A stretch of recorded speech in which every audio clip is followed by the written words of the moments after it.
Selamat datang di channel Alur Film. Jangan lupa like, komen, dan subscribe. Xiaoer, kamu harus lebih memperhatikan keselamatan ketika kamu pergi ke Canaan Chollege di wilayah titik hitam. Meskipun kekuatanmu telah mencapai Douzun bintang 9, kamu belum berpengalaman dalam bertarung, ujar orang tua berpakaian putih kepada gadis berbaju biru di sampingnya. Gadis itu mengangguk, saya tahu guru. Masih ada 2 bulan sebelum pendaftaran perguruan tinggi Kanaan. Kamu harus mempersiapkan diri dengan baik. Ketika kamu pergi ke Kanaan, kamu akan diantar oleh nenekmu Suanyi. Ya guru, jaga dirimu, Xiaoer akan mengurus semuanya di sana. Ujar gadis itu malu-malu. Pria tua itu dengan ramah menyentuh kepala gadis itu.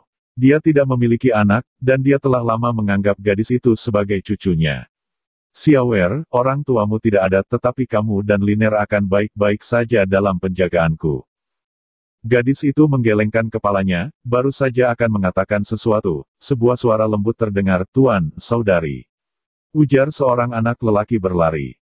Guru, saya juga akan pergi ke Canaan Chollege dengan saudara perempuan saya.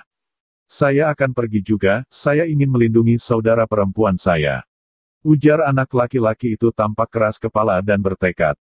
Liner, kamu masih muda, jadi belajarlah dengan giat di sisi guru, bisik gadis itu menjawab. Tidak, saya ingin bersamamu, saya ingin pergi ke Canaan Chollege. Ujar anak laki-laki itu tampak benar, dia laki-laki, dan dia ingin melindungi saudara perempuannya. Liner, kemarilah, ujar lelaki tua itu memberi isyarat. Ada apa guru? Jawab anak lelaki itu mengatupkan mulutnya. Kamu mau kuliah di Canaan Chollege? Ya. Berapa nilai alkimiamu? 3 jawan anak laki-laki itu. Berapa banyak bintangmu? 5 bintang, jawabnya kembali. Kamu ingin melindungi adikmu hanya dengan kemampuan kecil ini, ujar gurunya. Apakah bisa, ejek gurunya kembali. Mendengar ucapan Yao Lao, Xiao Lin terdiam tanpa kata. Xiao menatap kedua orang tersebut sambil mulutnya tertekuk. Ternyata mereka bertiga adalah guru Xiao Yan, yaitu Yao Lao, serta putrinya Xiao dan putranya Xiao Lin. Setengah bulan kemudian, Xiao kembali ke kota Wutan melalui lubang teleportasi, tepat pada waktunya untuk upacara dewasa keluarga Xiao. Kembali ke rumah Xiao menghela nafas dan mendengus. Sudah beberapa tahun sejak saya pergi dari sini. Meskipun punya kemampuan teleportasi, dia masih tidak punya waktu untuk kembali untuk melihatnya. Jadi hari ini dia kembali untuk berkunjung sebelum pergi ke Canaan Chollege. Xiao sekarang berusia 17 tahun. Setelah keluarga Xiao secara bertahap tumbuh, ia juga dikenal sebagai klan Hui Xiao. Markas besar klan Xiao ada di Xiao Jie, Zhongzhou.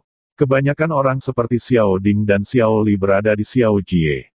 Dan beberapa orang tua masih berdiam di kota Wutan, seperti Xiao Zhan dan panatua lainnya. Setelah upacara dewasa, kebanyakan orang akan pergi ke Kekaisaran Xiao untuk melanjutkan kultivasi mereka. Tapi Xiao dan Xiao Lin adalah pengecualian, yang diajar oleh Yao Lao di Pavilion Xingyu. Selain itu, setelah beberapa tahun telah berlalu, setelah Xiao Yan menjalani kehidupan yang tenang di Wu, mereka akhirnya tidak puas dengan kehidupan seperti ini yang tanpa tantangan, jadi dia membawa 2 istrinya, Cailin dan Suner, ke benua lain yang misterius.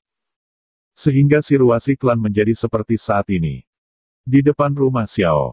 Gadis ini, apakah dia anggota keluarga Xiao? Apakah ada sesuatu yang terjadi? Jika dia bukan keluarga Xiao kita, dia tidak akan mungkin bisa masuk dengan mudah, terutama pada hari besar seperti ini, ujar seorang penjaga yang menghadang Xiao.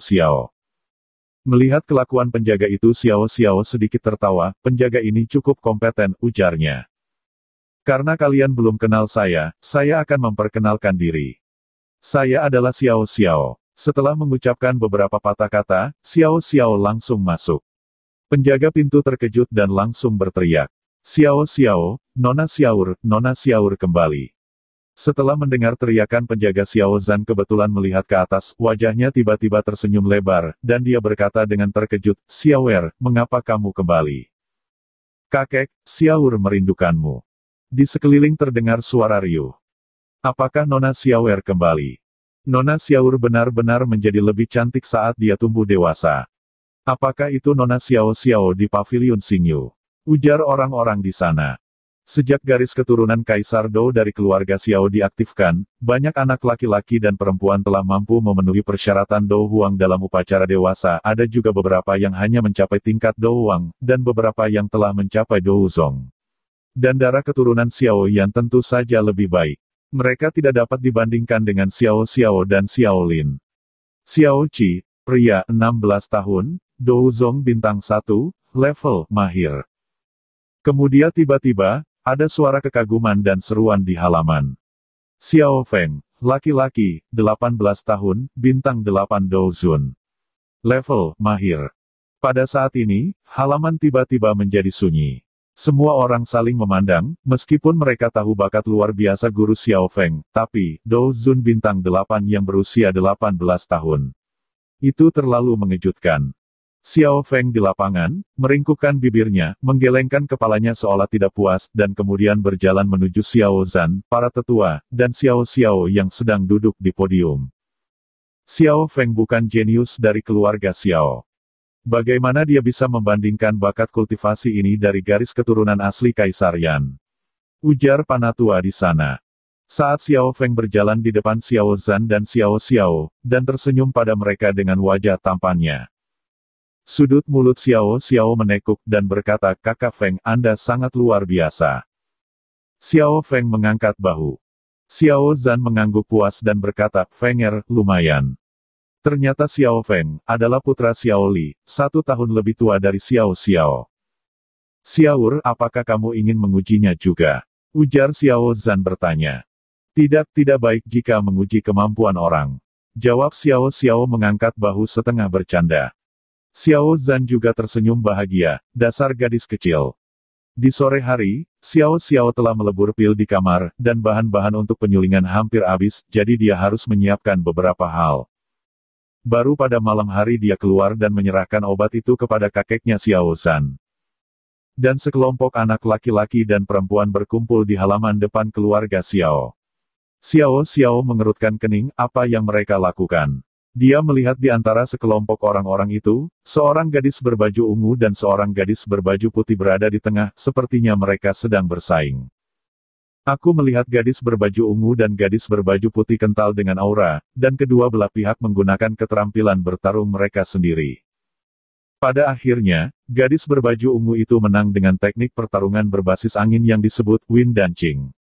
Atribut angin umumnya mendominasi dalam kecepatan, dan mereka sering menyerang dari jauh ke dekat dengan keterampilan bertarung atribut angin yang tak terduga. Gadis berpakaian ungu itu mengangkat mulutnya dengan penuh kemenangan. Tepat saat gadis berbaju ungu itu bangga, dia melihat gadis berbaju biru yang mengangkat mulutnya ke jauhan.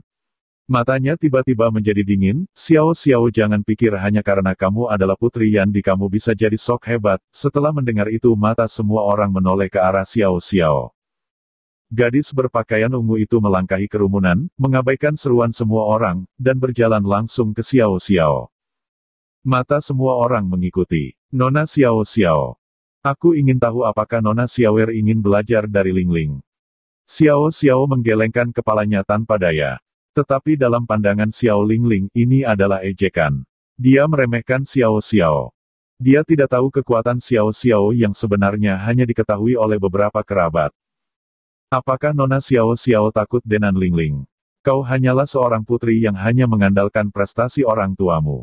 Tentu saja kamu akan takut untuk berkelahi dan belajar, ujar Xiao Lingling kembali mengejek. Xiao Xiao mencibir, karena Nona Lingling telah mengatakannya, Xiaur secara alami harus menerimanya.